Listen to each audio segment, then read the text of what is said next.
സ്നേഹമുള്ളവരെ, ഇന്ന് sister Margaret Mary ഈ ലോകജീവിതം വിട്ട് സ്വർഗീയ ഭവനത്തിലേക്ക് യാത്ര തിരിച്ചിരിക്കുകയാണ്. എൻ്റെ പേര് ഫാദർ റൊമേഷ്. ഞാൻ ജാൻസി രൂപതാംഗമാണ്. ഞാൻ കഴിഞ്ഞ വർഷം 2025 ഓഗസ്റ്റ് 17 വൈദികനായ ഒരു വ്യക്തിയാണ്. ഞാൻ സിസ്റ്റർ മാർഗരറ്റ് മേരിയെ അറിയുന്നത് ലീലാൻഡിയിലൂടെയാണ്. ലീലാൻഡി സിസ്റ്റർ മാർഗരറ്റ് മേരിയുടെ വലിയ ഒരു സുഹൃത്തായിരുന്നു. ലീലാൻഡി എപ്പോഴൊക്കെ ആശുപത്രിയിൽ പോകുമായിരുന്നു, അപ്പോഴൊക്കെ കോൺവെൻറ്റിൽ സിസ്റ്ററിനെ സന്ദർശിക്കുകയും ഒപ്പം പലപ്പോഴും ലീലാൻഡിയുടെ കൂടെ പോകുവാനുമായിട്ട് ഭാഗ്യം ലഭിച്ചിട്ടുണ്ട്. അതിനുശേഷം നീണ്ട ഒത്തിരിയേറെ വർഷത്തെ പരിചയം ഞാനും ഒപ്പം എൻ്റെ കുടുംബവുമായിട്ട് സിസ്റ്റർ മാർഗരറ്റ് മേരിക്ക് ഉണ്ടായിരുന്നു. എപ്പോഴൊക്കെ സിസ്റ്ററിനെ കാണുവാനായിട്ട് ചെല്ലുമ്പോഴൊക്കെ ഞങ്ങളുടെ കുടുംബത്തിലെ എല്ലാ അംഗങ്ങളെയും പേരെടുത്ത് ചോദിക്കുകയും അവരുടെ സുഖവിവരങ്ങളൊക്കെ അന്വേഷിക്കുമായിരുന്നു. ഒപ്പം കഴിഞ്ഞ 31 സിസ്റ്റർ എന്നെ അവസാനമായിട്ട് വിളിച്ചത്. അന്നും ഇവിടെ എപ്രകാരം തണുപ്പ് എങ്ങനെയുണ്ട്, കാലാവസ്ഥ എങ്ങനെയുണ്ട്, എൻ്റെ ആരോഗ്യകാര്യങ്ങളൊക്കെ അന്വേഷിക്കുകയും ഒപ്പം എൻ്റെ കുടുംബത്തിൽ എങ്ങനെയുണ്ട്, ചേട്ടൻ എങ്ങനെയുണ്ട്, അമ്മച്ചി എങ്ങനെയുണ്ട്, അതുപോലെ ഓരോരുത്തരുടെ പേരൊക്കെ എടുത്ത് ചോദിച്ചിരുന്നു. അവസാനം എന്നോട് പറഞ്ഞിരുന്നു, പ്രാർത്ഥനയിൽ എപ്പോഴും ദൃഢമായിട്ടിരിക്കണം, എവിടെയൊക്കെ ചെല്ലുമോ അവിടെയൊക്കെ ദൈവത്തിന് വേണ്ടി സേവനം അർപ്പിക്കുവാനായിട്ട് വലിയ സന്ദേശമൊക്കെ നൽകിയിരുന്നു. ഒപ്പം കഴിഞ്ഞ മാസം, അതായത് ജനുവരി 16 ഞാൻ ബർത്ത്ഡേ ആഘോഷിക്കുകയും അതിന് ഒരു ദിവസം മുൻപായി ഞാൻ സിസ്റ്ററിനെ കോൺവെൻറ്റിൽ ചെന്ന് കണ്ടിരുന്നു. അന്ന് എനിക്ക് വേണ്ടി ബർത്ത്ഡേ വിഷ് മുഴുവനായിട്ട് പാടുകയും ഞാനും അമ്മച്ചിയുമായിട്ടാണ് ചെന്നത്. എനിക്കൊരു പൂ നൽകുകയും ഒപ്പം ഒത്തിരി പ്രാർത്ഥനയും മംഗളങ്ങളൊക്കെ നൽകി വലിയ ഒരു അനുഗ്രഹം മേടിച്ച് പോരുവാനായിട്ട് എനിക്കും എൻ്റെ അമ്മച്ചിക്കും സാധിച്ചു. പിന്നീട് ഞാൻ യാത്ര ഇങ്ങോട്ടേക്ക് തിരിച്ചു.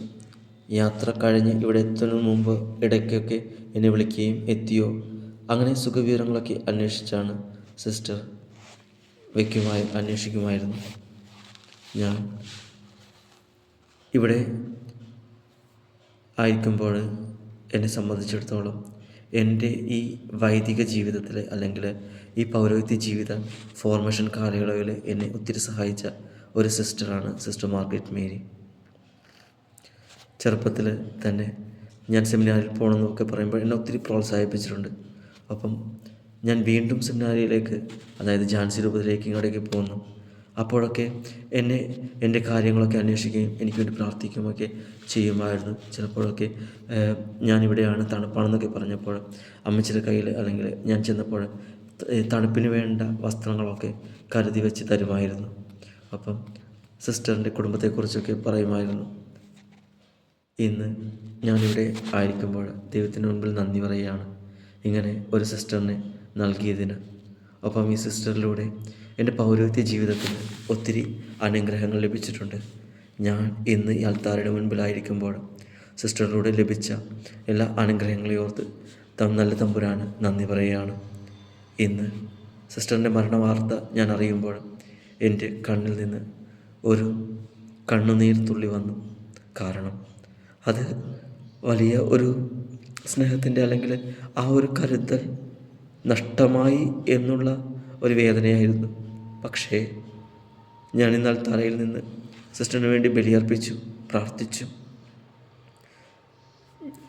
ഇനിയുള്ള എൻ്റെ പ്രാർത്ഥനയിൽ സിസ്റ്ററിനെ ഓർക്കും.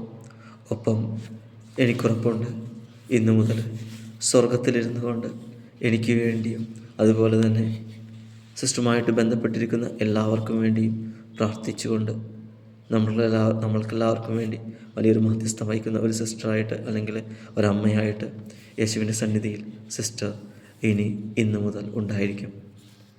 ദൈവത്തിന് ഒരിക്കൽ കൂടി ഞാൻ ദൈവത്തിന് നന്ദി പറയുകയാണ്. സിസ്റ്ററിലൂടെ എനിക്കും അതുപോലെ ഒത്തിരിയേറെ കുടുംബങ്ങൾക്കും, പ്രത്യേകിച്ച് എൻ്റെ കുടുംബത്തിനും ഒത്തിരി അനുഗ്രഹങ്ങൾ, ഒത്തിരി പ്രാർത്ഥനകളൊക്കെ ലഭിച്ചിട്ടുണ്ട്. ഞാൻ നന്ദി പറയുകയാണ്. ഈ പൗരോഹിത്യത്തിൻ്റെ ഞാൻ ആയിരിക്കുന്ന ഈ പൗരോഹിത്യത്തിൽ എന്നെ ഇങ്ങനെ രൂപീകരിക്കുവാനായിട്ട് അല്ലെങ്കിൽ മോൾഡ് ചെയ്യുവാനായിട്ട് സിസ്റ്ററിൻ്റെ കരവും ഉണ്ടായിരുന്നു. ഞാൻ ഓർക്കുകയാണ്. സിസ്റ്ററിലൂടെ ലഭിച്ച എല്ലാ അനുഗ്രഹങ്ങൾക്കും ദൈവമേ നന്ദി.